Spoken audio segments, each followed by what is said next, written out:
Document retention is always a questionable area for employers, and particularly for I-9s with the penalties, as we've discussed. Really, what are the requirements for retention of these I-9 forms and any documentation? I would tell you, if I was, as an employer, and our firm's an employer just like anybody else, you want to have backup. You want to probably have the paper I-9 forms in the one folder we were talking about in a locked cabinet. I would also be scanning my I-9s in electronically to have a backup. Say maybe I get an ICE officer coming for an audit, and I want to produce copies of the I-9 forms. I want to have a backup copy to make sure that I can locate them in a short time notice, especially if I've got multiple locations, and I just want to have a backup. I don't want to depend on that one file and not be able to find it. So, in fact, you are able to scan and load these in a computer. That does not violate any Privacy Act or any parts of this law. Not a bit. You do have certain requirements. Let's talk about the retention requirement. And this is kind of a nice little form to help you understand. You have to retain an I-9 form for 3 years from the date it was filled out, completed, or from 1 year after the employee leaves you, whichever is longer.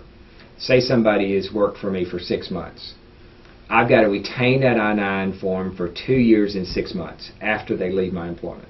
Say if they worked for me for 4 years, I've got to retain that I-9 for 1 year after they left my employment. Does that? It makes sense, okay. But it's just more paperwork to keep up with. That's why this form would be very valuable. And what you need to do as an employer is set up a form retention, because you don't really want to keep I-9s that are 10, 15 years old. To the extent that maybe you made errors on those I-9s that weren't corrected and things like that, but you need to have an internal retention policy that complies with the statutory requirement. So you can retain them 3 different ways: paper retention, microfilm.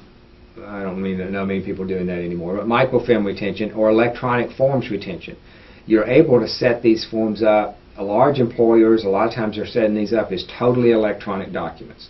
They're having employees come in and electronically sign in their blocks. They're having the employer section electronically sign. They're storing them totally electronically. So that's an option. Or you can do what we're talking about: paper fill them out, scan them in, and save them electronically. You've got to have ways to index them and retrieve them is the main issue. Then you've got to make sure you've got backup. So if you're going to store them electronically, you want to have some other backup drives that you can retrieve those on. And that's just a good. But you can store them all, at least three different ways. So as I was talking about, reasonable controls to ensure the integrity, the accuracy, and the reliability. Reasonable controls designed to prevent and detect unauthorized or accidental creation of, or addition or alteration. You want to make sure they can't be altered, that they're static documents. An inspection and quality assurance program that regularly evaluates the electronic generation or storage.